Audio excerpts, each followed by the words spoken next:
안녕하세요. 69세 박미경이라고 합니다. 지금 제가 하려는 이야기는 정말 많은 분들이 공감하실 거라고 생각해요. 특히 며느리와의 관계로 고생하시는 시어머니 분들이라면 더욱 그러실 거예요. 저는 30년간 중학교에서 국어를 가르쳤던 교사였습니다.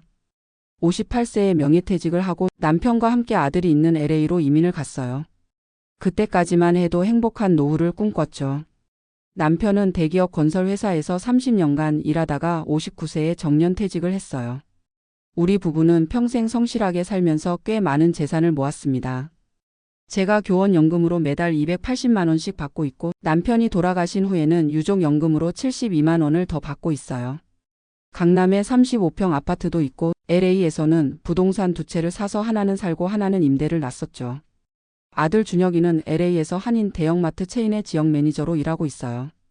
며느리 수진이는 간호사로 일하고 있고요. 둘 다 열심히 일해서 합쳐서 연간 21만 달러 정도 벌어요. 미국에서는 중산층이죠. 손주가 둘 있는데 지훈이가 15살이고 소영이가 12살이에요. 정말 예쁜 아이들이었어요. 지훈이는 한국어도 잘하고 한국 문화에도 관심이 많았고 소영이는 활발하고 똑똑해서 장래가 기대되는 아이였죠. 2015년부터 2023년까지 8년간 LA에서 살면서 저는 정말 행복했어요. 손주들과 함께 시간을 보내는 게 제일 큰 기쁨이었거든요. 매주 주말이면 손주들을 데리고 한인타운에 가서 한국 음식도 사 먹이고 한국 문화도 가르쳐주고 그랬어요. 무엇보다 제가 손주들 교육비를 지원해주고 있었어요. 매달 3,000달러씩 보내줬는데 그게 지훈이 소영이 사교육비며 학용품비며 하는데 다 들어갔죠. 미국 교육비가 얼마나 비싼지 아시잖아요. 특히 한국 아이들은 수학이나 영어 과외를 많이 시키는데 그런 비용들을 제가 다 대줬어요. 며느리도 처음에는 정말 고마워했어요. 어머니 덕분에 아이들이 좋은 교육을 받을 수 있어요. 정말 감사합니다. 이런 말을 자주 했죠. 그런데 시간이 지나면서 조금씩 달라지기 시작했어요. 2020년에 남편이 갑자기 심근경색으로 돌아가시고 나서부터였나 며느리 태도가 조금씩 변하더라고요. 처음에는 작은 것부터였어요. 제가 손주들에게 한국 역사 이야기를 해주면 아이들이 미국에서 살 건데 그런 걸 너무 강요하지 마세요. 이런 식으로 말하기 시작했어요. 한국 음식을 해주면 아이들이 미국 음식에 익숙해져야 하는데 이런 말도 하고요. 한국어를 가르쳐 주려고 하면 영어에 집중해야 할 시기인데 혼란스러워 할 수 있어요. 이런 반응이었죠. 처음에는 그러려니 했어요. 아무래도 며느리 입장에서는 아이들이 미국 사회에 잘 적응하기를 바라는 마음이겠거니 하고 이해하려고 했죠. 그런데 점점 심해지더라고요. 제가 손주들에게 할머니 나라인 한국은 정말 좋은 나라야. 이런 말을 하면 며느리가 나중에 따로 불러서 어머니 아이들이 정체성에 혼란이 올 수 있으니까 그런 말씀은 자제해 주세요. 이렇게 말하는 거예요. 정체성에 혼란이라니요. 자기 뿌리를 아는 게 왜 혼란이에요? 그래도 참았어요. 손주들을 위해서라면 뭐든지 참을 수 있다고 생각했거든요. 그러던 중에 결정적인 사건이 일어났어요. 작년 3월이었는데 지훈이가 학교에서 선생님과 이야기를 나누다가 우리 할머니가 미국 사람들은 다 나쁘다고 했어요. 이런 말을 했다는 거예요. 물론 저는 그런 말을 한 적이 없어요. 제가 한 말은 미국에는 좋은 사람도 많고 나쁜 사람도 있으니까 조심해야 한다. 이런 정도였거든요. 할머니로서 손주를 걱정하는 마음에서 한 말이었는데 지훈이가 잘못 이해한 거죠. 그런데 학교에서 이 문제를 크게 봤나 봐요. 지훈이 담임 선생님이 며느리를 불러서 상담을 했대요. 지훈이가 집에서 인종차별적인 말을 듣고 있는 것 같다. 이런 것은 미국 사회에서 매우 심각한 문제다. 이런 식으로 말했다더라고요. 그날 저녁에 아들 집에서 가족회의가 열렸어요. 아들, 며느리, 손주들 그리고 저까지 모여서요. 며느리가 입을 열더라고요. 어머니 죄송하지만 이제 아이들과 거리를 두셔야 할 것 같아요. 갑자기 무슨 소리인지 이해가 안 갔어요. 무슨 말이야? 하고 물었더니 어머니의 구시대적인 사고방식이 아이들에게 나쁜 영향을 주고 있어요. 학교에서도 문제가 되고 있고 아이들이 정체성 혼란을 겪을 수 있어요. 당분간은 아이들과 만나지 말아주세요. 이런 말을 하는 거예요. 그 순간 정말 멘탈이 나가더라고요. 내가 뭘 잘못했다는 거냐? 손주들에게 해준 게 뭐가 나쁘다는 거냐? 이렇게 물었더니 어머니가 나쁜 의도로 하신 건 아니라는 걸 알아요. 하지만 결과적으로 아이들에게 좋지 않은 영향을 주고 있어요. 미국에서 살려면 미국 문화에 맞춰야 하는데 어머니가 자꾸 한국식으로 교육하려고 하시니까요. 이런 말을 하더라고요. 저는 정말 어이가 없었어요. 그동안 매달 $3,000씩 교육비를 보내주면서 손주들을 얼마나 사랑으로 키웠는데 갑자기 나쁜 영향을 준다니요? 아들에게 물어봤어요. 준혁아, 너도 엄마가 그렇게 생각하니? 아들이 한참을 머뭇거리더니 엄마, 아이들을 위해서는 수진이 말이 맞는 것 같아요. 이렇게 말하는 거예요. 그 순간 정말 배신감이 느껴졌어요. 내가 낳아서 키운 아들이 며느리 편을 드는 거잖아요. 손주들은 상황을 잘 이해하지 못하고 있었지만 지훈이가 할머니, 저 뭔가 잘못했나요? 이렇게 물어보더라고요. 그 말을 듣는 순간 가슴이 찢어지는 것 같았어요. 내가 사랑하는 손주가 자기 때문에 할머니가 혼나는 줄 알고 있는 거예요. 그날 밤 잠을 한숨도 못 잤어요. 가슴이 두근거리고 혈압도 올라가고 정말 억울하고 분했어요. 며느리가 원하는 게 뭔지 알겠더라고요. 그냥 돈만 보내주고 입 다물고 있으라는 거죠. 교육은 자기들이 알아서 하겠다는 거고요. 일주일 동안 정말 고민 많이 했어요. 교회 목사님께도 상담받고 한인 친구들과도 이야기해봤어요. 목사님은 그래도 가족인데 이해하고 넘어가시라. 이렇게 말씀하셨고 친구들은 너무 굴욕적이다. 자존심을 지켜야 한다. 이런 의견이 많았어요. 그런데 결정적인 순간이 왔어요. 며느리가 손주들에게 제가 언제 한국에 가는지 물어보라고 시켰나 봐요. 소영이가 전화를 해서 할머니 언제 한국 가세요? 이렇게 물어보는 거예요. 그 순간 깨달았어요. 아, 이 아이들에게도 나는 이제 짐이구나. 빨리 없어졌으면 하는 존재구나. 그때 결심했어요.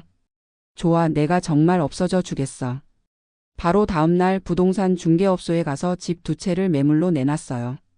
하나는 제가 살던 집이고 하나는 임대용으로 사놨던 집이었는데 둘 다 팔기로 했어요. 처음에는 아들이나 며느리나 그냥 화가 나서 하는 소리려니 했나 봐요. 엄마가 설마 정말 한국에 가겠어요?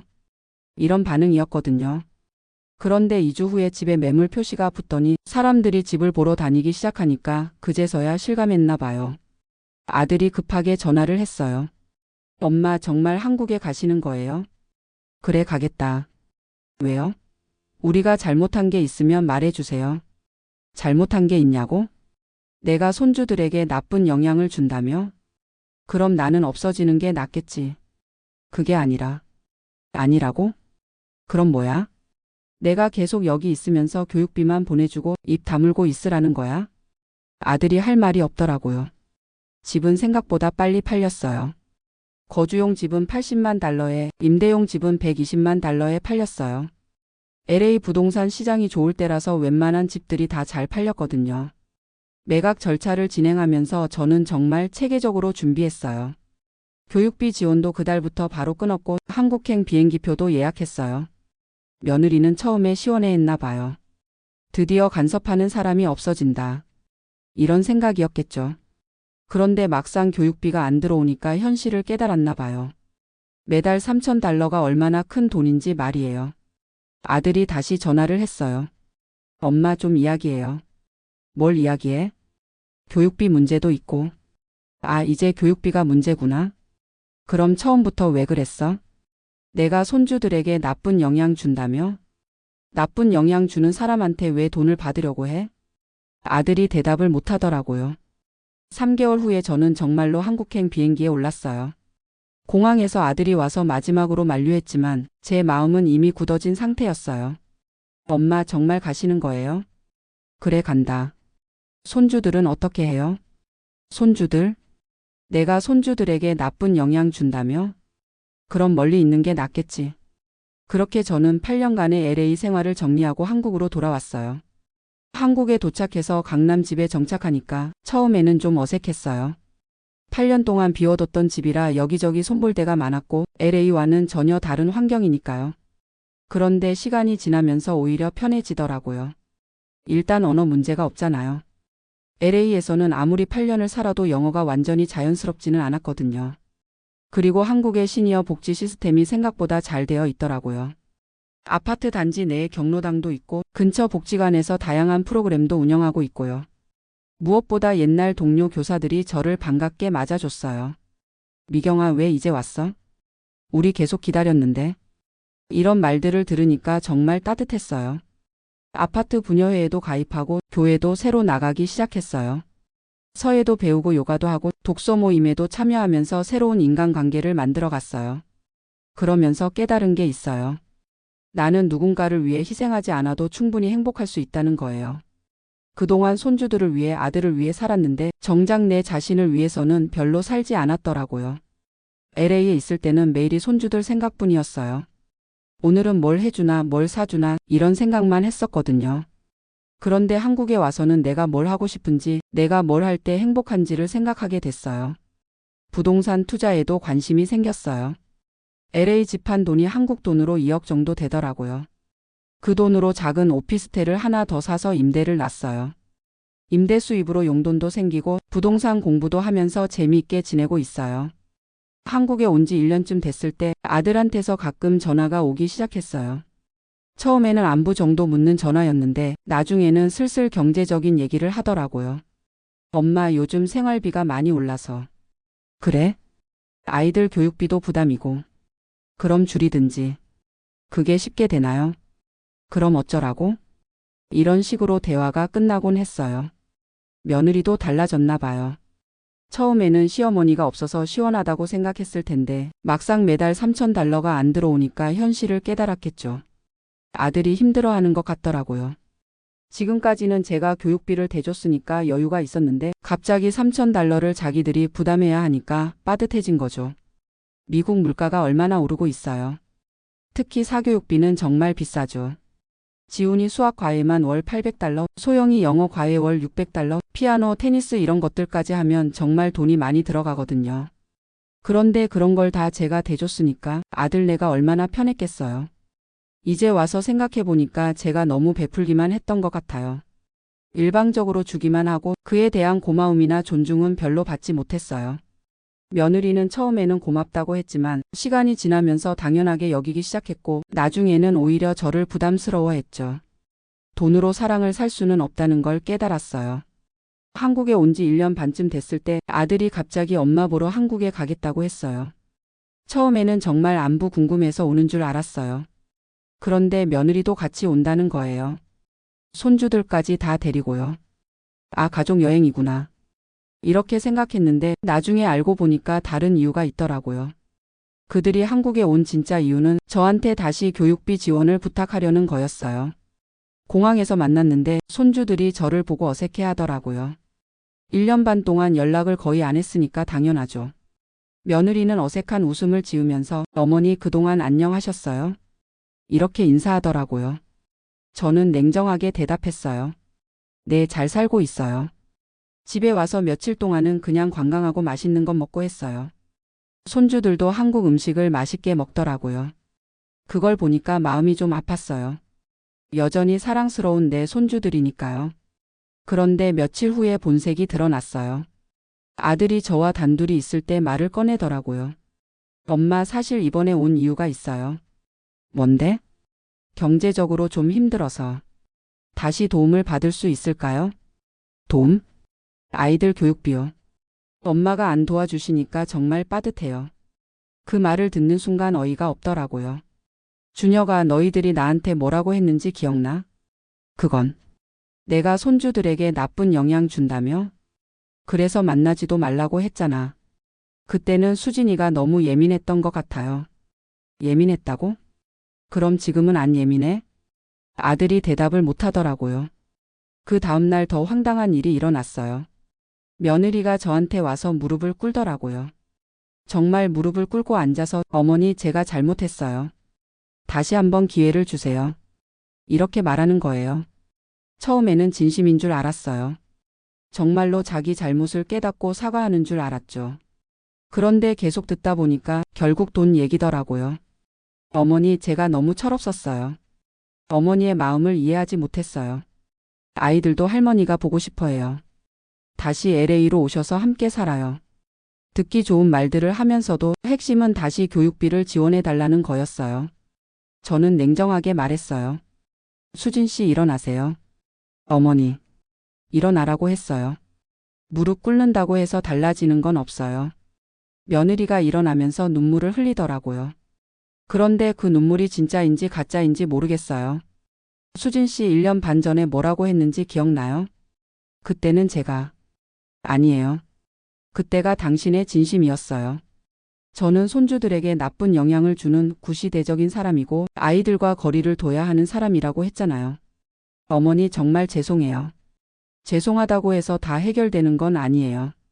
당신은 돈이 필요해서 사과하는 거지 진심으로 잘못했다고 생각하는 게 아니잖아요. 며느리가 할 말이 없더라고요. 손주들도 상황을 어느 정도 눈치채고 있는 것 같았어요. 지훈이가 저한테 와서 할머니 저희 때문에 할머니가 힘드신 거예요? 이렇게 물어보더라고요. 그 말을 듣는 순간 마음이 아팠어요. 여전히 사랑하는 손주들이니까요. 하지만 제 결심은 흔들리지 않았어요. 지훈아 할머니는 괜찮아. 너희들도 괜찮을 거야. 하지만 할머니가 없어도 엄마 아빠가 잘 키워주실 거야. 결국 그들은 아무것도 얻지 못하고 미국으로 돌아갔어요. 공항에서 작별할 때도 저는 담담했어요. 며느리가 마지막까지 어머니 정말 생각해 보세요. 이런 말을 했지만 저는 잘 가세요라고만 했어요. 그 후로 지금까지 1년이 더 지났어요. 가끔 아들한테서 전화가 오긴 하지만 예전 같은 관계는 아니에요. 최근에 들은 소식으로는 아들네가 정말 힘들어하고 있다고 해요. 교육비 부담 때문에 며느리가 야간 근무까지 하고 있다고 하더라고요. 그리고 지훈이가 몇 개 과외를 끊었다고 해요. 돈이 없어서요. 처음에는 마음이 좀 아팠어요. 그래도 내 손주들인데 교육에 문제가 생기면 어떡하나 하는 생각이 들었거든요. 하지만 이제는 그런 생각이 들지 않아요. 그들이 선택한 길이니까 그들이 책임져야죠. 저는 지금 정말 행복해요. 혼자 살지만 외롭지 않아요. 매일 할 일이 있고 만날 사람들이 있고 제 생활이 있어요. 아침에는 한강공원을 산책하고 복지관에서 요가나 서예 수업을 듣고 오후에는 독서 모임이나 교회 활동을 해요. 저녁에는 집에서 책을 읽거나 TV를 보면서 편안하게 지내죠. 경제적으로도 여유가 있어요. 교원연금과 유족연금 합쳐서 매달 352만 원이 나오고 오피스텔 임대 수입으로 100만 원 정도 더 들어와요. 생활비는 180만 원 정도면 충분하니까 매달 270만 원 정도는 저축하고 있어요. 무엇보다 마음이 편해요. 누군가 눈치를 볼 필요도 없고 누군가를 위해 희생할 필요도 없어요. 내가 하고 싶은 대로 살 수 있어요. 가끔 손주들 생각이 날 때도 있어요. 특히 지훈이 생일이나 소영이 생일 때는 마음이 아파요. 하지만 그것도 점점 줄어들고 있어요. 제가 이 이야기를 하는 이유는 비슷한 상황에 계신 분들에게 말씀드리고 싶어서예요. 무조건적인 베풀미 항상 좋은 건 아니라는 걸요. 특히 돈으로 사랑을 사려고 하면 안 된다는 거예요. 저는 8년 동안 매달 $3,000씩 지원해 줬어요. 8년이면 총 28만 8천 달러, 한국 돈으로 3억 5천만 원 정도죠. 그런데 그 돈이 제게 가져다 준 건 뭐였을까요? 감사함도 잠깐이었고 존중받지도 못했어요. 오히려 나중에는 부담스러운 존재가 됐죠. 일방적으로 주기만 하면 받는 사람은 그걸 당연하게 여기기 시작해요. 그리고 더 나아가서는 주는 사람을 통제하려고 하죠. 돈은 받겠지만 간섭은 하지 마세요. 이런 식으로요. 그런데 세상에 그런 일이 어디 있어요? 내 돈으로 손주들 교육비를 대주면서 손주들과 만나지도 못하고 교육에 대해서도 한마디 못한다니요. 며느리가 저한테 구시대적 사고라고 했는데 정말 웃기는 소리예요. 30년간 아이들을 가르친 교사가 구시대적이라니요. 제가 손주들에게 가르쳐 준 건 한국의 역사와 문화, 조상에 대한 존경, 어른에 대한 예의, 이런 기본적인 것들이었어요. 이런 게 나쁜 영향이라고 하면 도대체 뭐가 좋은 영향인지 모르겠어요. 그리고 제가 미국 사람들 조심하라고 말한 것도 인종차별이 아니라 할머니의 걱정이었어요. 어느 나라든 좋은 사람도 있고 나쁜 사람도 있으니까 조심하라는 뜻이었는데 그걸 인종차별로 해석하다니요. 지금 생각해보면 며느리는 처음부터 저를 멀리하고 싶었던 것 같아요. 그런데 돈 때문에 참고 있었던 거죠. 그러다가 적당한 핑계가 생기니까 그걸 이용해서 저를 쫓아낸 거예요. 정말 치밀하다고 생각해요.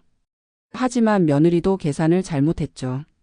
저를 쫓아내면 돈도 함께 사라진다는 걸 생각 못했어요. 아니면 생각했어도 시어머니가 결국은 다시 도와줄 거야. 이렇게 생각했을 수도 있고요.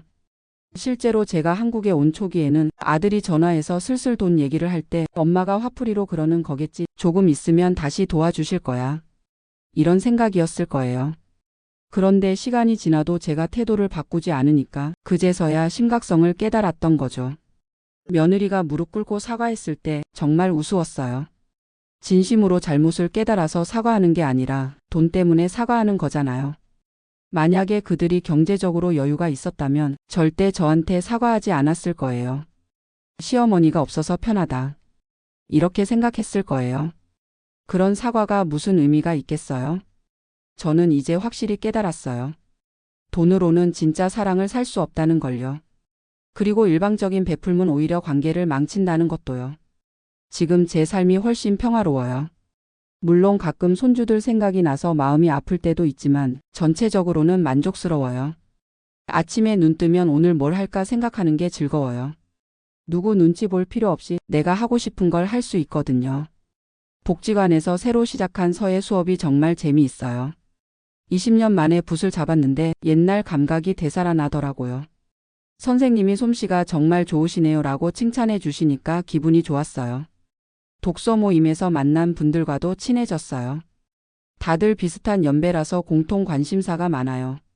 책 이야기도 하고 때로는 각자의 살아온 이야기도 나누고요. 그중에 저와 비슷한 경험을 하신 분도 계세요. 자식들 뒷바라지 하다가 상처받으신 분들이요. 그런 분들과 이야기하면서 나만 이런 게 아니구나 하는 위안을 받기도 해요. 교회에서도 새로운 역할을 맡았어요.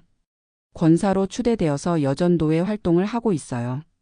어려운 이웃들을 돕는 일인데 정말 보람 있어요. LA에 있을 때는 손주들 일로 머리가 꽉 차 있어서 다른 사람들을 도울 여유가 없었거든요. 지금은 마음의 여유가 있으니까 다른 사람들에게도 관심을 가질 수 있어요. 부동산 투자도 새로운 취미가 됐어요. LA 집한 돈으로 오피스텔을 샀는데 임대 수입이 꽤 괜찮더라고요. 그래서 요즘은 부동산 공부를 하고 있어요. 신문에 부동산 면도 꼼꼼히 읽고 인터넷으로 시세도 찾아보고요. 생각해보니까 저한테도 이렇게 다양한 관심사와 재능이 있었는데 그동안은 가족들 뒷바라지 하느라 묻혀 있었던 거예요. 가끔 아들한테서 전화가 올 때도 있어요. 엄마 안녕하세요. 안녕. 건강하세요? 응, 건강해. 아이들도 엄마 보고 싶어 해요. 그래? 이런 식으로 어색한 대화를 나누죠. 아들도 뭘 말해야 할지 모르겠나 봐요. 예전처럼 돈 보내달라고는 더 이상 직접적으로 말하지 않아요. 한번 거절당하고 나서는 말을 못 꺼내는 것 같아요. 대신 돌려서 말하죠. 요즘 물가가 많이 올라서 힘들어요. 아이들 교육비가 부담이에요. 이런 식으로요. 저는 그냥 그래 힘들겠다. 이렇게만 대답해요. 더 이상 그럼 내가 도와줄까? 이런 말은 하지 않아요. 며느리는 전화를 안 해요. 아마 창피해서 못하겠죠. 무릎까지 꿇고 사과했는데 거절당했으니까요. 손주들도 가끔 안부 전화를 해요. 그럴 때가 제일 마음이 아파요. 여전히 사랑하는 아이들이니까요. 할머니 안녕하세요. 지훈아. 잘 지내니? 네, 그런데 할머니는 언제 다시 미국에 오세요? 이런 대화를 할 때면 가슴이 아파요. 하지만 그래도 마음을 단단히 먹어요. 제가 흔들리면 안 되거든요. 할머니는 한국이 좋아서 계속 여기 살 거야. 지훈아 공부 열심히 해. 네. 짧은 대화를 나누고 전화를 끊으면 한동안 마음이 무거워져요. 하지만 그런 감정도 이제는 오래가지 않아요. 처음에는 며칠씩 우울했는데 지금은 하루 정도면 괜찮아져요. 시간이 지나면서 마음도 단단해진 것 같아요. 가끔 이런 생각도 해요. 만약에 제가 계속 LA에 있으면서 며느리 눈치 보며 살았다면 어땠을까? 아마 정말 불행했을 거예요. 돈은 계속 대주면서도 존중받지 못하고 간섭하지 말라는 소리 들으면서 눈치 보며 살았을 거예요. 그런 삶이 무슨 의미가 있겠어요? 차라리 지금처럼 혼자 살면서도 당당하고 자유롭게 사는 게 훨씬 낫죠. 저는 이제 확실히 알겠어요. 나이가 들어서도 자존심과 존엄성을 지키는 게 얼마나 중요한지요. 가족이라고 해서 무조건 참고 희생할 필요는 없어요. 가족이야말로 서로를 더 존중해야 하는 거예요. 며느리가 저한테 구시대적 사고라고 했지만 정말 구시대적인 건 며느리의 생각이에요. 시어머니는 돈만 대주고 입 다물고 있어야 한다는 생각 말이에요. 요즘 시대에는 시어머니도 하나의 인격체로 존중받아야 해요. 단순히 돈 주는 기계가 아니라요. 그리고 손주들 교육에 대해서도 할머니가 의견을 말할 권리가 있어요. 특히 교육비를 대주고 있다면 더욱 그렇죠. 그런 당연한 권리도 인정하지 않으면서 경제적 지원만 받으려고 하는 건 정말 이기적인 거예요. 지금도 가끔 후회되는 순간이 있어요. 손주들 사진을 보거나 예전에 함께 찍은 동영상을 볼 때면 그래도 참고 살 걸 그랬나? 이런 생각이 들기도 해요. 하지만 그런 생각은 금방 사라져요. 그때의 굴욕감을 떠올리면 아니야, 내가 잘한 거야. 이렇게 다시 마음을 다잡게 되거든요. 자존심을 포기하면서까지 매달릴 관계는 아니었어요. 요즘 들어서는 새로운 계획도 세우고 있어요. 건강이 허락하는 한 여행도 다니고 싶고 새로운 취미도 만들고 싶어요. 벌써 올해 제주도에 한번 다녀왔는데 정말 좋더라고요. 혼자 여행이었지만 전혀 외롭지 않았어요. 오히려 자유로워서 좋았어요.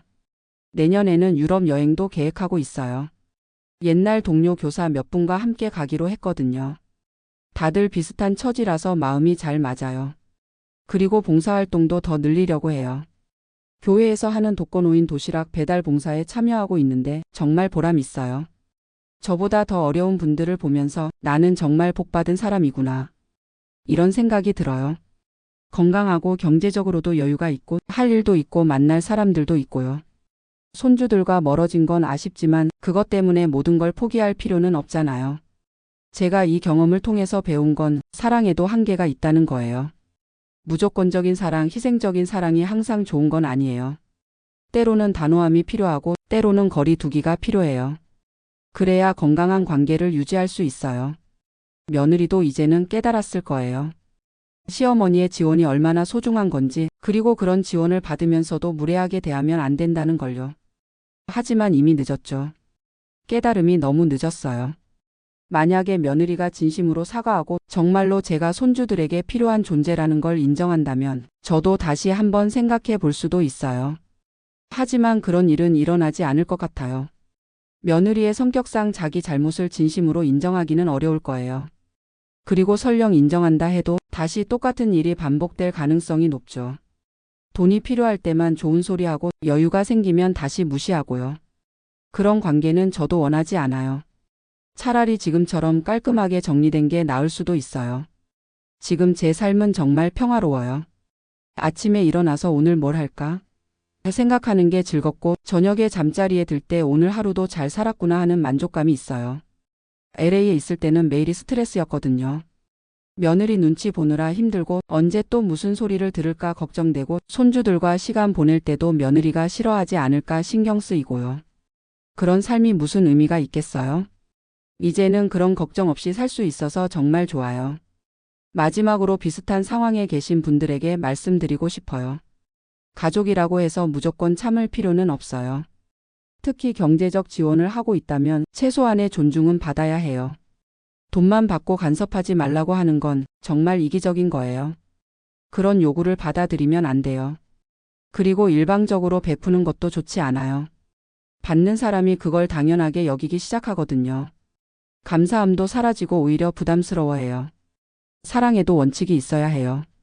서로 존중하고 서로 배려하는 관계여야 진짜 사랑이에요. 한쪽이 일방적으로만 주고받는 관계는 건강하지 않아요.